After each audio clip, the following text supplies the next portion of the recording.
నమస్కారం అమరావతి న్యూస్ కి స్వాగతం. ఈనాటి వార్తా విశేషాలు. కేంద్ర ఎన్నికల సంఘం త్వరలో దేశవ్యాప్తంగా ప్రత్యేక సమగ్ర సవరణ నిర్వహిస్తున్న నేపథ్యంలో సిఈసికి తెలుగుదేశం పార్టీ 7 సూచనలు చేసింది. ఢిల్లీలో సిఈసిని కలిసిన టీడీపీ నేతల బృందం ఈ మేరకు పార్టీ తరపున వినతిపత్రం అందించింది. ఎస్ఐఆర్ ను ఏపీలో అమలు చేసేటప్పుడు తీసుకోవాల్సిన జాగ్రత్తలు, ధృవపత్రాల విషయంలో పాటు ఓట్ల తొలగింపుపై ప్రజల్లో నెలకొన్న అపోహలపై సందేహాలను లేవనెత్తింది. ఎస్ఐఆర్ వలన ఎలాంటి నష్టం వాటిల్లదని, ఎవరి ఓట్లు తొలగించబోమని ఎన్నికల సంఘం స్పష్టం చేసిందని టీడీపీ నేతలు తెలిపారు. టీడీపీ ఏపీ అధ్యక్షుడు పల్లా శ్రీనివాసరావు, లావు శ్రీకృష్ణదేవరాయలు, కూన రవికుమార్ తదితరులు సిఈసిని కలిసిన వారిలో ఉన్నారు. కానీ మైగ్రెంట్ వర్కర్స్ కానీ ఇలా ఒక యాప్ ఒకటి క్రియేట్ చేస్తే మరింత సులభతరంగా ఉంటుందని మేము సూచనలు ఇవ్వడం జరిగింది. దానికి కూడా వారు సమ్మతించారు. దానికి కూడా చేస్తామని చెప్పడం జరిగింది. స్పెషల్ ఇంటెన్సివ్ రివిజన్ ఏదైతే ఆంధ్రప్రదేశ్లో జరిగే అవకాశం ఉందో వచ్చే కొన్ని నెలల్లో దాన్ని పూర్తి స్థాయిగా ఎక్కడా కూడా ప్రజలకి, సామాన్యమైన ప్రజలకి ఇబ్బంది లేకుండా ఒక సర్టిఫికేట్ తెచ్చుకోవడానికి 4 ఆఫీసులు తిరిగి ఇబ్బంది పడకుండా ఎంత సులభతరంగా జరిగితే అంత సులభతరంగా జరిగే విధంగా చెయ్యాలని చెప్పి ఎలక్షన్ కమిషన్ వారిని కోరడం జరిగింది. ఎవరిని కూడా దీంట్లో ఎంత మ్యాక్సిమం ఓటర్స్ ఎవరైతే ఉన్నారో వారిని అన్ని ఆధారాలతో కూడా చేసి వారిని ఎన్రోల్ చేయడానికి మా ప్రయత్నం, కానీ ఎవరిని కూడా ఎక్స్క్లూడ్ చేయడానికి మా ప్రయత్నం కాకూడదు అని చెప్పి మేము చెప్పడం జరిగింది. వారు కూడా అదే చెప్పారు, మేము ఎక్స్క్లూడ్ చేయడానికి ప్రయత్నించము, అందరినీ కూడా దీంట్లో ఇంక్లూడ్ చేయడానికి ప్రయత్నిస్తాము. ఎక్కడైతే డ్యూయల్ ఓట్స్ ఉన్నాయో అవి మాత్రం అవి మాత్రం తీసేదానికి మాత్రమే ప్రయత్నిస్తామని చెప్పారు. ఓటర్ లిస్ట్ నుంచి పేరు వెళ్ళిపోతే కనుక సిటిజన్షిప్ పోతుందనే అపోహ, అటువంటి అపోహలకి తావివ్వకుండా చెయ్యాలి అని చెప్పి ఎలక్షన్ కమిషన్ వారిని కోరాం. తప్పకుండా అలాగే చేస్తాము, అలాగే అటువంటి విధంగానే ముందుకు వెళ్తామని చెప్పి కూడా వారు మాకు పూర్తి స్థాయి కాన్ఫిడెన్స్ ఇవ్వడం జరిగింది. మెయిన్గా ఈ డెత్ సర్టిఫికెట్ల మీద, బర్త్ సర్టిఫికెట్ల మీద తొలగిస్తున్నారు. ఈ స్పెషల్ ఇంటెన్సివ్ రివిజన్ యొక్క ఉద్దేశం అది అన్నది ఏదైతే పబ్లిక్లో ఉందో దాన్ని పట్టుకొచ్చినప్పుడు వాళ్ళ ఆధార్ ఒకటే, మాకు ఆధార్తోనే మేము పరిగణలోకి తీసుకోవట్లేదు, దానివల్ల ఎక్కువ మంది తొలగిచ్చేస్తున్నారని అపోహ కూడా చాలామంది ఉంది. ఆ పాయింట్ మీద మేము మాట్లాడినప్పుడు ఆధార్ ఒకటే కాదు, సుమారు 11 పద్ధతుల్లో మేము వాళ్ళ డెత్ కానీ బర్త్ కానీ వెరిఫై చేస్తున్నాం. సో ఇందులో ఖచ్చితంగా ఒకటి ఈ 11లో ఒక పద్ధతి ఈ దేశవ్యాప్తంగా ఉన్న వాళ్ళకి సరిపోతుంది, ఎక్కడో ఫిట్ అవుతుంది అని చెప్పడం జరిగింది. అది మాకు చాలా సంతృప్తినిచ్చింది. మైగ్రెంట్ వర్కర్స్ సంబంధించి అది రాష్ట్రం విడిచిపెట్టి ఇంకో రాష్ట్రంకి వెళ్ళినప్పుడు కానీ, లేకపోతే జిల్లాలు విడిచిపెట్టి ఇంకో జిల్లాలకు వచ్చినప్పుడు కానీ వారికి ఏ విధంగా ప్రొసీజర్ ఫాలో అవ్వాలి, వారికి ఎక్కడ ఓటు ఉండాలి, ఎన్ని రోజులు ఉంటే వారికి అక్కడ ఆ ప్రదేశంలో ఓటు ఉంటుంది, లేకపోతే వాళ్ళ పర్మనెంట్ అడ్రస్లో ఉంటుందా అన్న దాని మీద కూడా వాళ్ళ డౌట్లు క్లారిఫై చేయడం జరిగింది. వైసీపీ నేత పేర్ని నాని బందరికే కాదు ఈ రాష్ట్రానికి పెద్ద పిచ్చోడు అని మంత్రి కొల్లు రవీంద్ర విమర్శించారు. గత కొన్ని రోజులుగా పేర్ని నాని చేస్తున్న వ్యాఖ్యలపై మచిలీపట్నంలో ఏర్పాటు చేసిన మీడియా సమావేశంలో మండిపడ్డారు. ప్రజలు చల్లగా ఉంటే జగన్ కు కడుపు మంట అని అన్నారు. అచ్చోసిన ఆంబోతుల్లా కొందరు వైసీపీ నేతలు బరితెగించి మాట్లాడుతున్నారు. ఇసుక అక్రమాలకు పాల్పడ్డానని పేర్ని నాని ఆరోపిస్తున్నారు. నేనెక్కడ అవినీతికి పాల్పడలేదని ప్రమాణం చేస్తా, పేర్ని నాని చేస్తారా? గతంలో పౌర సరఫరాల శాఖ మంత్రిగా కొడాలి నాని, రవాణా శాఖ మంత్రిగా పేర్ని నాని అమాయకుల పేర్ల మీద కోట్లాది రూపాయల రుణాలు దండుకున్నారు. దీనిపై ప్రమాణం చేయడానికి నేను సిద్ధంగా ఉన్నా. ఎన్నికల్లో గెలిచేందుకు దొంగ పట్టాలు పంపిణీ చేసింది మీరు కాదా? కులాల మధ్య, కుటుంబాల మధ్య గొడవలు సృష్టించే స్థాయికి పేర్ని నాని దిగజారారు. రప్పారప్ప నరికేయమని చెప్పే వారిని సైకో అంటారా? అలా అనటం తప్పు అని చెప్పే మమ్మల్ని సైకో అంటారా అని కొల్లు రవీంద్ర ప్రశ్నించారు. ఈ బందర్కే కాదు ఈ రాష్ట్రానికి పెద్ద పిచ్చోడు పేర్ని నాని.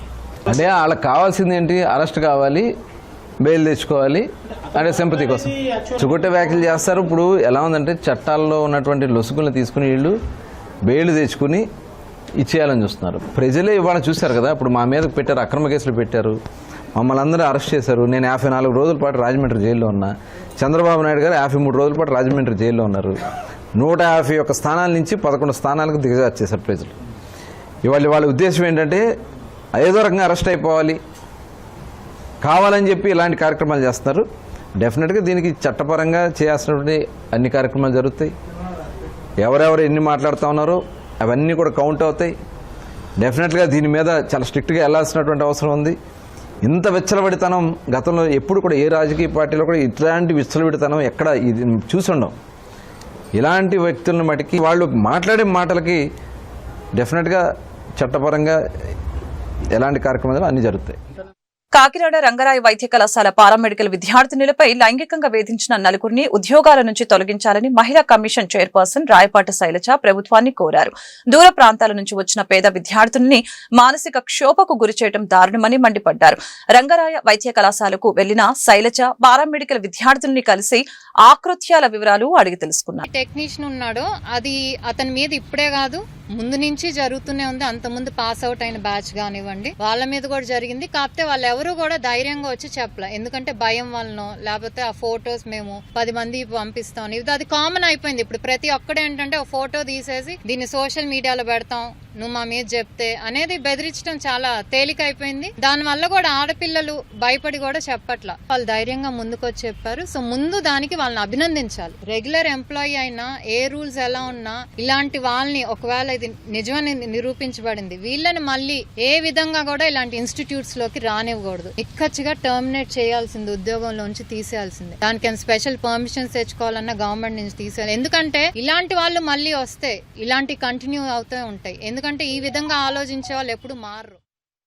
ఇండోసోల్ కంపెనీకి భూసేకరణ విషయంలో అపోహలు వద్దని నెల్లూరు జిల్లా ఉలవపాడు మండలంలోని రైతులకు కందుకూరు ఎమ్మెల్యే ఇంటూరి నాగేశ్వరరావు తెలిపారు. ఈ అంశాన్ని సీఎం దృష్టికి తీసుకువెళ్లాలన్న ఇంటూరి ఎవరి భూములు ఇళ్ల జోలికి రారని హామీ ఇచ్చారు. ముఖ్యమంత్రి గారు పారిశ్రామిక రంగాన్ని అభివృద్ధి చేయాలని దానిలో భాగంగా ఈ ప్రాంతాన్ని ఇండస్ట్రీలో తయారు చేయాలని ఒక ఆలోచనతో ముందుకు పోవడం జరిగింది. మీ అందరి ఆలోచనలు నాకు తెలుసు. గౌరవ ముఖ్యమంత్రి గారి దృష్టికి తీసుకోవడం జరిగింది. ఇక్కడ అనేక అపోహలకు గురి చేశారు మిమ్మల్ని అందరినీ కూడా. ఏవో అయిపోతున్నాయి, ఊర్లు పోతున్నాయి, పొలాలు పోతున్నాయి, రోడ్డు మీదకి రావాలని చెప్పి అనేక అపోహ కార్యక్రమాలు జరిగినాయి. ఇది ప్రజా ప్రభుత్వం.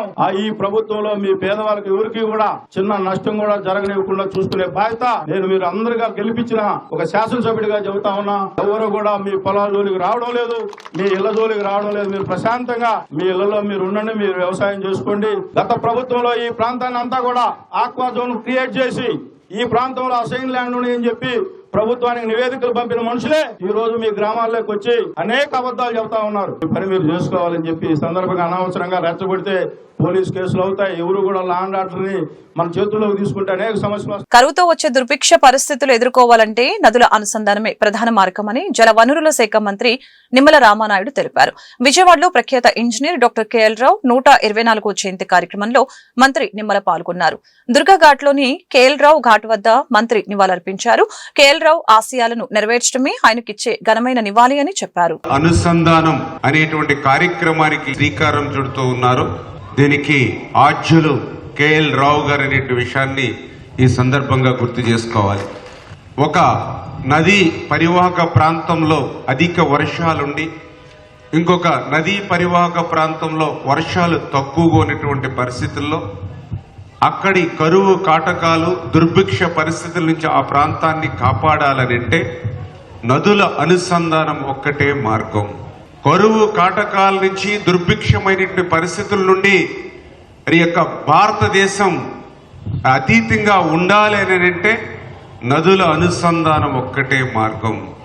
ఆ యొక్క గోదావరి యొక్క వరద జలాల్ని ఆ యొక్క కేఎల్ రావు గారు ఆశించినట్లుగా అటు ఉత్తరాంధ్ర కానీ ఇటు రాయలసీమకు కానీ తీసుకెళ్లి అనుసంధానం చేసేటువంటి ప్రక్రియకు ఏ రకంగా ఈ ప్రభుత్వం శ్రీకారం చుడుతుందో అదే ఒక ఉదాహరణ.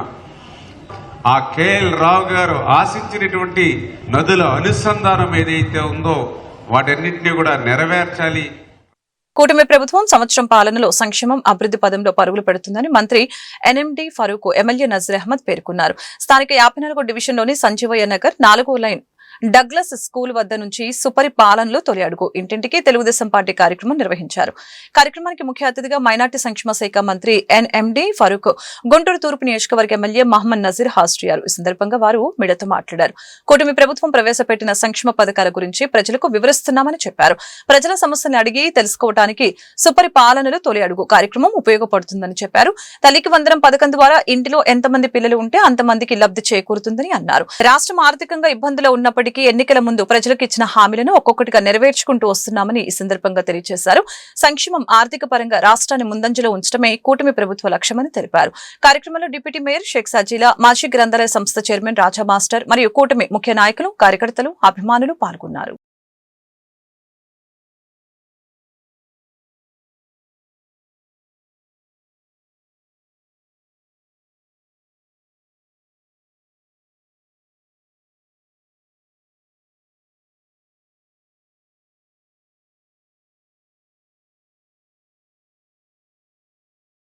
మీ ప్రజల నుంచి ఏం స్పందన వచ్చిందని. ప్రజల నుంచి స్పందన బ్రహ్మాండం వచ్చింది. గత ప్రభుత్వం 42 లక్షల మందికి ఇస్తే ఈ ప్రభుత్వం 67 లక్షల కుటుంబాలకు ఈరోజు ఇవ్వడం జరిగింది. అందులో కూడా ఒక పిల్లవాడున్నా, 2 ఉన్నా, 3 ఉన్నా, 4 ఉన్నా అందరికీ ఇవ్వడం జరుగుతుంది. మాకైతే నాకు చాలా సంతోషంగా ఉంది. ఎందుకంటే మా ముస్లింలకు అయితే పిల్లలు ఎక్కువ ఉంటారు కాబట్టి బాగా మా పిల్లలు లబ్ధి పొందినారు. ఎందుకంటే వాళ్ళు చెప్తున్నారు మా వాళ్ళు కన్నా రాయలసీమలో ఎక్కువ మంది ఉన్నారు కాబట్టి ప్రతిదీ పోతుంటే చాలా సంతోషం. ఫారూక్ భాయ్ మాకు అందరికీ వచ్చింది. మా ఇంట్లో 3 పిల్లలు ఉన్నా, 4 ఉన్నా వచ్చినారు. కాబట్టి చంద్రబాబు నాయుడు గారికి రుణం పడి ఉన్నాం మేము అందరం కూడా. మాకు చెప్తున్నారు ఇవన్నీ ఒక కుటుంబానికి 36,000 ఎన్ని వచ్చినా మీకు 5 మంది పిల్లలు కూడా ఇచ్చినారు. కాబట్టి ఈ రకంగా ఈ ప్రభుత్వం ముందుకు సాగుతూ ఉంది. మన ప్రజలకు ఏదైతే వాగ్దానం చేస్తే చూసా తప్పకుండా పాటిస్తాం. 6 సూపర్ 6 గురించి మన ప్రజల వద్దకు పాలన. ఈరోజు ప్రజల వద్దకు వచ్చిన పాలన గురించి మేము ప్రజలు తెలుసుకుంటా ఉన్నాం. ప్రజా అభిప్రాయాలు తెలుసుకుంటున్నాం. మీరు అడిగారు సమస్యలు ఉన్నాయి, ఇళ్ళ సమస్యలు ఉన్నాయి. పేదవారికి ఇల్లు ఇవ్వాలా, ఇల్లు కట్టుకోవడానికి ఈరోజు ఏమంటున్నారు, చిన్న ఇల్లు అయితే సరిపోదు. కనీసం అర్బన్ ఏరియాలో ఎక్కడన్నా ప్రభుత్వ స్థలాలు ఉంటే 2 సెంట్ల భూమి ఇవ్వాలా. 100 సెంట్లు అయితే సరిపోదు, 2 సెంట్ల భూమి అంటే సామాన్యం కాదు 2 సెంట్లు అంటే. తర్వాత గ్రామీణ ప్రాంతం ఉండే వారికి అయితే 3 సెంట్ల స్థలాలు ఇవ్వాలని చెప్పి ఒక నిర్ణయం తీసుకోవడం జరిగింది. ఈ తర్వాత ఎందుకంటే మనం సూపర్ 6 ఒకటి బస్సు, ఆ బస్సు కార్యక్రమం ఆగస్టు 1వ తేదీ నుంచి ఆగస్టు 15వ తేదీ నుంచి ఉచిత బస్సు జిల్లా వ్యాప్తంగా మహిళలకు ప్రత్యేకంగా తిరగడానికి ఎక్కడన్నా పడుకోవడానికి ఉచితంగా బస్సు సౌకర్యం కూడా ఏర్పాటు చేయడం జరుగుతూ ఉంది. మా జిల్లాలో చాలా పుణ్యక్షేత్రాలు ఉన్నాయి కాబట్టి బాగా తిరగడానికి మాకు అవకాశం ఉంది. బట్ ఈ రకంగా ఏదైతే వాగ్దానం చేశారో అవి తప్పకుండా పాటిస్తున్నాం. అదే కొంతమంది లోన్లు రాలేదు మాకు అన్నారు. అవి లోన్లు సర్క్యులేషన్ అవుతా ఉన్నాయి. ఎందుకంటే ఆర్థిక భారం చాలా ఉంది. 10 లక్షల కోట్ల రూపాయలకు వడ్డీ కట్టాలా, ప్రిన్సిపల్ అమౌంట్ కట్టాలా. కట్టిన తర్వాత మనకైతే లోన్ ఇస్తే కేంద్ర ప్రభుత్వం నుంచి అవన్నీ పట్టుకొని మనకి ఇస్తారు. దాన్ని భరించుకుంటూ ఎంత భారమైనా సరే ముఖ్యమంత్రి గారు ఈరోజు ఎక్కడ మాట తప్పకుండా ఈరోజు సంవత్సరమైనా సరే ప్రజలకు ఇవ్వడం జరుగుతాం. ఇంకా చాలా మంచి కార్యక్రమం ఉండే చేసేది భవిష్యత్తులో చేయాల్సిన అవసరం ఉంది. బట్ మైనార్టీల గురించి కూడా మనం తెలుసుకోవాల్సిన అవసరం. గత ప్రభుత్వం మైనార్టీలకు ఎంతమందికి ఇచ్చింది? గత ప్రభుత్వం మైనార్టీలకు నాకు తెలిసినంత 400 కోట్ల రూపాయలు వచ్చాయి. ఈ సంవత్సరం దాదాపుగా 800 కోట్ల రూపాయలు మైనార్టీ ముస్లింలకు వచ్చి కేవలం ఈ రోజు తల్లికి వందనం ద్వారా 800 కోట్ల రూపాయలు పైచీలకు వచ్చాయి. జ్యోతికుల అదేవిధంగా క్రిస్టియన్స్ ముస్లిం మైనార్టీ అనుకుంటే దాదాపు 850 కోట్ల రూపాయలు ఈ రోజు ప్రభుత్వం మా బిడ్డలకు మా పిల్లలకు పేదవారికి ఇచ్చిందంటే మీరు రాలా. మా బిడ్డలంతా ఎవరైనా శ్రామికులు, కష్టజీవులు, శ్రమజీవులు. మన దగ్గర ఏముంది? ప్రభుత్వం ఏదైనా ఆదుకుంటే కానీ వాళ్ళకి సర్దుకుంచుకోలేరు. కాబట్టి డ్రాప్అవుట్స్ కాకుండా ఉండడానికి ఈ కార్యక్రమాన్ని ఏర్పాటు చేయడం జరిగింది. మాకు దాదాపుగా ఇంతమంది పిల్లలకి ఈరోజు ప్రభుత్వం డబ్బులు ఇచ్చిందని మనం ఆలోచించారా? ఎవరు ప్రభుత్వంలో 420 లక్షల మందికి ఇస్తే దాదాపుగా సుపరిపాలనలో తొలి అడుగు కార్యక్రమంలో భాగంగా ఈరోజు గుంటూరు తూర్పు నియోజకవర్గానికి పెద్దలు మంత్రివర్యులు మైనార్టీ శాఖ మంత్రులు ఫారూక్ గారు ఈరోజు రావడం జరిగింది. ముఖ్యంగా ఈ సంవత్సర కాలం పరిపాలనలో కూటమి ప్రభుత్వం ఏర్పడిన తర్వాత ప్రజలకు ఇచ్చినటువంటి వాగ్దానాలను పూర్తిగా ఒక్కొక్కటిగా నెరవేర్చుకుంటూ ఈ సంవత్సరంలో ముఖ్యంగా సూపర్ 6 పథకాలు ఏవైతే పెన్షన్ల దగ్గర నుండి, అన్నా క్యాంటీన్ల దగ్గర నుండి, అలాగే తల్లికి వందనం పేరుతో 65 లక్షల మందికి ప్రతి ఇంట్లో కూడా చదువుకున్నటువంటి ప్రతి ఒక్కరికి కూడా ఆర్థికంగా 13,000 రూపాయలు వాళ్ళ ఖాతాకు జమ చేసినటువంటి పరిస్థితులు. అంతేకాకుండా అభివృద్ధి కార్యక్రమాల్లో కూడా గత ప్రభుత్వంలో కూడా తట్టమట్టి వెళ్ళినటువంటి పరిస్థితులు ఉంటే ఈరోజు గుంటూరు నగరంలో ముఖ్యంగా నలుమూలల కూడా అభివృద్ధి కార్యక్రమాలతో పాటు రోడ్లు మరమ్మతులు కానీ, డ్రైన్లు కానీ, వీధి దీపాలు కానీ, ప్రజలకు అవసరమైనటువంటి ప్రతి ఒక్క కార్యక్రమాన్ని చేస్తూ ముందుకు సాగుతున్నటువంటి పరిస్థితులు ఉన్నాయి. దురదృష్టవశాత్తు ఈరోజు ప్రతిపక్ష హోదా లేనటువంటి జగన్మోహన్ రెడ్డి గారి సైన్యం మాట్లాడుతున్నటువంటి విధానం చూస్తూ ఉంటే ప్రజల్ని రెచ్చగొట్టేటువంటి విధానం. ముఖ్యంగా ఏది మాట్లాడుతూ ఉన్నారో మేము అందరం కూడా చూస్తా ఉన్నాం.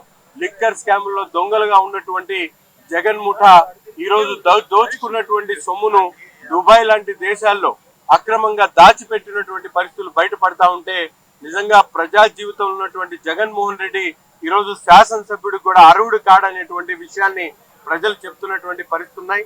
ముఖ్యంగా కూటమి ప్రభుత్వం ఏర్పడి ఈ సంవత్సరంలో ప్రతి ఒక్క కార్యక్రమాన్ని కూడా నెరవేర్చి ప్రజల దగ్గరికి వెళ్లి వారి కష్ట సుఖాలను, వారి పడుతున్నటువంటి ఇబ్బందులను, ఈ ప్రభుత్వం చేసినటువంటి కార్యక్రమాలని వివరించడానికి గౌరవ ముఖ్యమంత్రి గారి ఆదేశాల మేరకు ఈరోజు రాష్ట్ర వ్యాప్తంగా ప్రతి ఒక్క నియోజకవర్గంలో కూడా క్షేత్రస్థాయిలో కూటమి నాయకత్వం యావత్తు కూడా ప్రజల దగ్గరికి వెళ్లి వారితో పాలు పంచుకొని వారి విషయాల్ని తెలుసుకోవడమే కాకుండా ముఖ్యంగా మంత్రులను ఈరోజు ఒక్కొక్క నియోజకవర్గానికి పంపించి అక్కడ ఉన్నటువంటి ఫీడ్బ్యాక్ ని తీసుకొని మరింత మెరుగైనటువంటి పరిపాలన అందించేటువంటి విధంగా ఈ రోజు కార్యక్రమాన్ని తీసుకోవడం జరిగింది. కేంద్ర ప్రభుత్వం పెన్షన్ బిల్లుతో పాటు ప్రవేశపెట్టిన పెన్షన్ వాలిడేషన్ అమెండ్మెంట్ రద్దు చేయాలని స్టేట్ గవర్నమెంట్ పెన్షనర్స్ అసోసియేషన్ అధ్యక్షులు జి వెంకటేశ్వర్లు ప్రభుదాస్ డిమాండ్ చేశారు.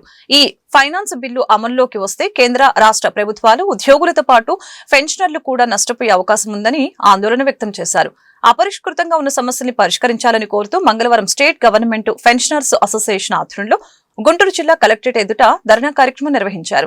ఈ సందర్భంగా వారు మీడియాతో మాట్లాడారు. PFRDA చట్టాన్ని రద్దు చేయడంతో పాటు NPS, UPS విధానాలను నిలిపివేయాలని అన్నారు.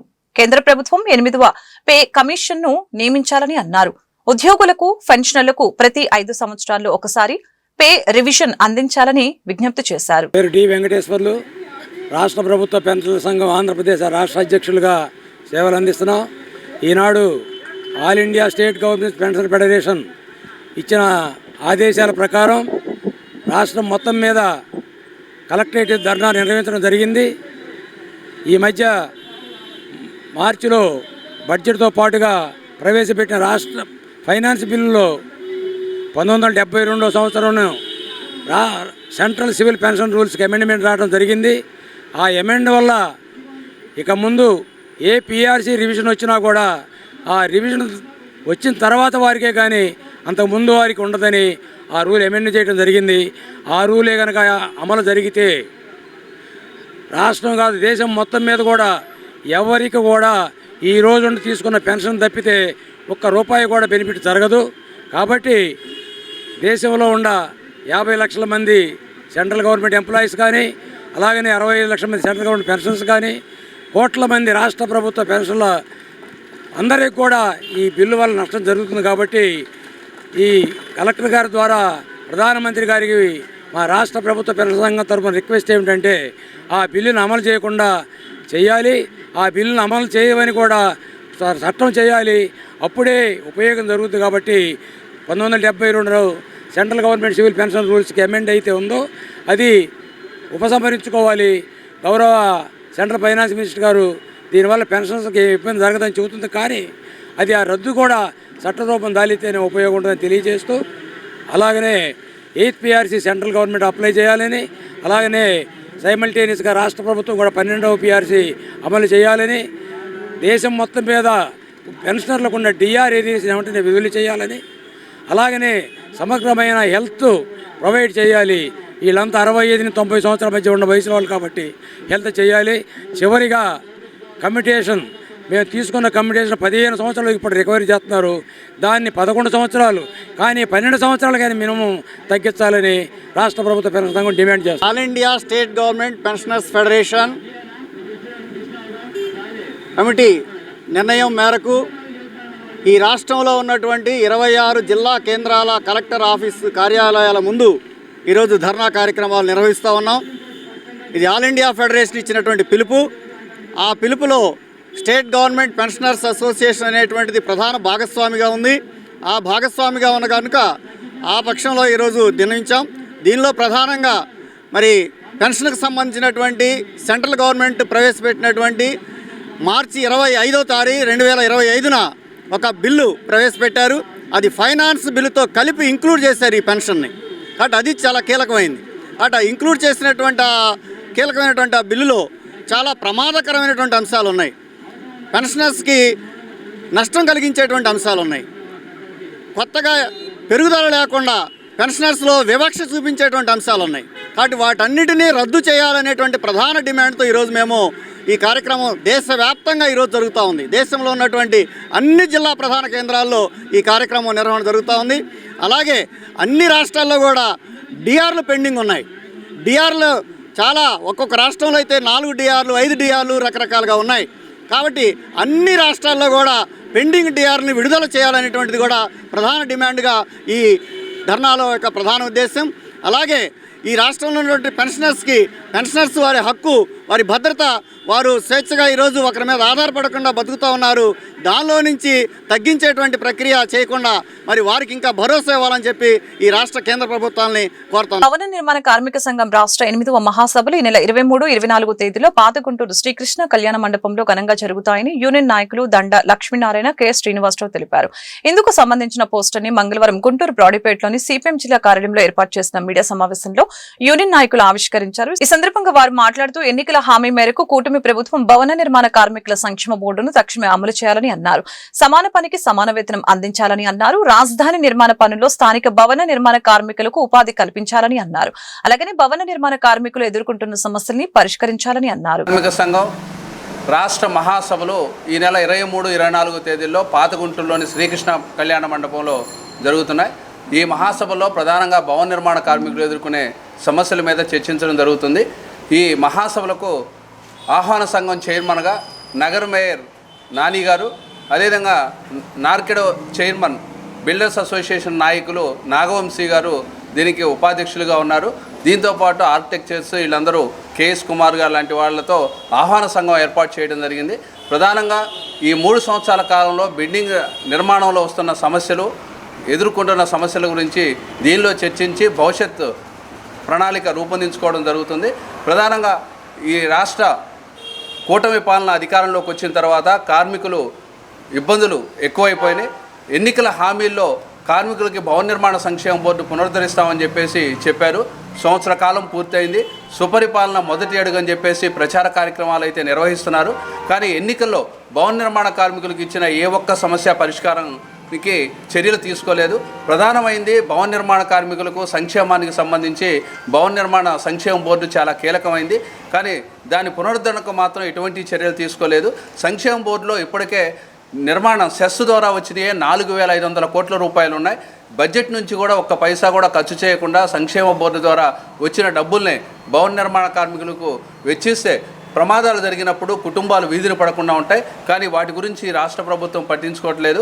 అదేవిధంగా ప్రతిష్టాత్మకంగా రాజధాని నిర్మాణాన్ని ఈ ప్రభుత్వం తీసుకుంది.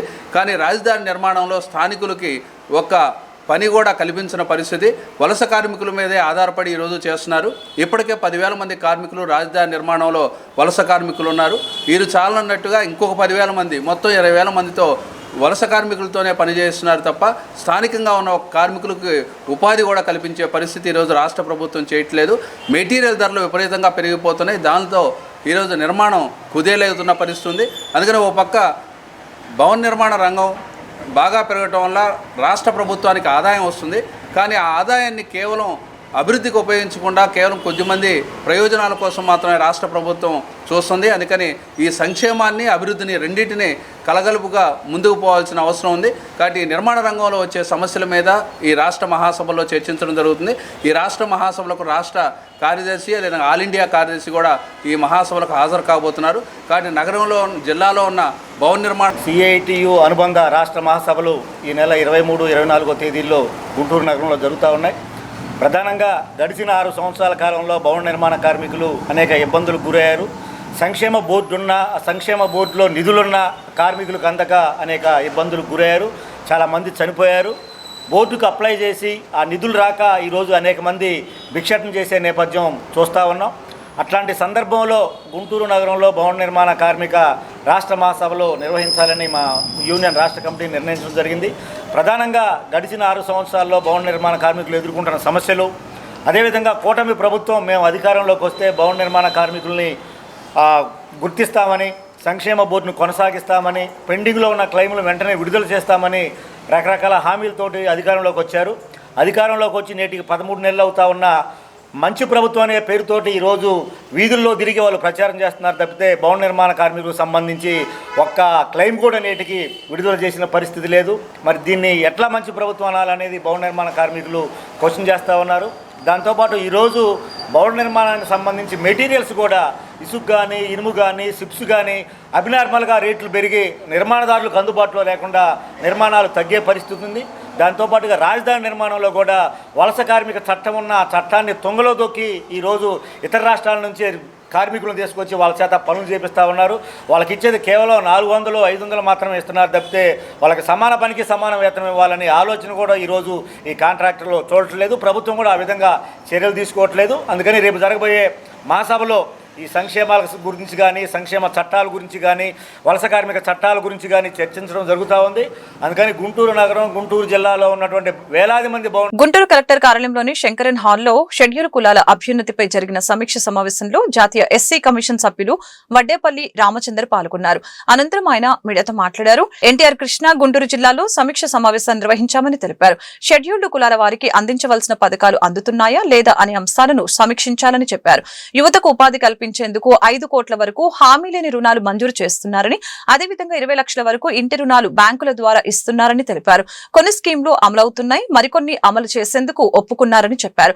ఉపాధి కల్పన, బ్యాక్లాగ్ పోస్టులు ఇవ్వడంపై చర్చించామని అన్నారు. జాతీయ ఎస్సీ కమిషన్ ఎటువంటి నిర్లక్ష్యానికి సహించదని అన్నారు. అలాగని తెనాలి ఘటన సుమోటోగా కమిషన్ తీసుకుందని, దోషులు ఎవరైనా ఉపేక్షించేది లేదని తెలియజేశారు.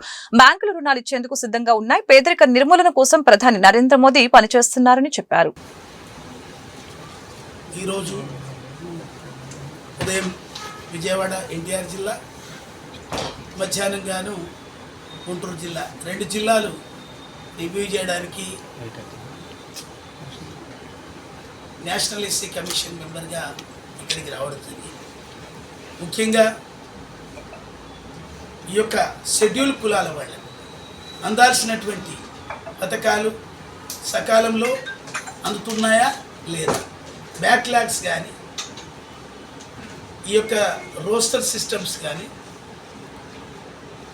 ఈ ప్రమోషన్స్ పాలసీ కానీ, ప్రభుత్వం నుంచి బ్యాంకుల వాళ్ళు లోన్స్ విషయం కానీ, 5 కోట్ల వరకు మాననీయ ప్రధానమంత్రికి 5 కోట్ల వరకు కూడా దళితులకు లోన్లు ఇవ్వాలనే సంకల్పంతో సిజిటిఎంసి ద్వారా credit guarantee trust for micro small enterprises CGTMC ద్వారా మాననీయ ప్రధానమంత్రిజీ ఒక మంచి పథకాన్ని ఇవాళ భారతదేశంలో అమలు చేస్తున్నారు.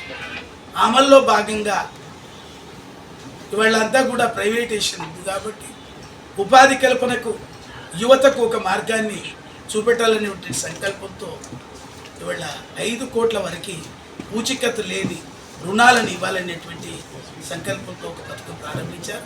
అవి సకాలంలో అందుతున్నాయా లేదా, అట్లాగే ప్రధానమంత్రి ఆవాస్ యోజన ఇల్లు ప్రభుత్వం ద్వారా కొంత నరేంద్ర మోడీ గారు కొంత సబ్సిడీ ఇచ్చి, రెండవది ప్రభుత్వ బ్యాంకులు కూడా లోన్లు ఇచ్చే విధంగా కోఆపరేట్ చేయాలనేటువంటి 20 లక్షల వరకు కూడా ఒక సొంత ఇంటి పథకం చేసుకోవాలనేటువంటి ఆలోచనతో కొంత సబ్సిడీ బ్యాంకుల నుంచి సుమారు ఒక 20 ఏళ్ల వరకు కూడా ఒక 5 లక్షల ఇల్లు కట్టుకుంటే ఒక నెలకు ఒక 1000 రూపాయలు 15 ఏళ్ల వరకు కూడా కట్టుకునేటువంటి స్కీమ్. అంటే 20 లక్షలు అయితే 3000 రూపాయలు. ఇటువంటి స్కీములను ప్రవేశపెట్టి ప్రభుత్వం అందరికీ కూడా ప్రతి ఇంటికి ఒక గ్యాస్, ప్రతి ఇంటికి మంచి, అందరూ కూడా పేదవాళ్ళు నిరుపేదలుగా ఉండొద్దు, ఈ దేశంలో కూడు గుడ్డ నీడ ఉండేటటువంటి సంకల్పంతో ఈ పథకాలు సకాలంలో అందుతున్నాయి. ఈ వార్తలు ఇంతటితో సమాప్తం. మరొక బులెటిన్ మళ్ళీ కలుద్దాం. నమస్కారం.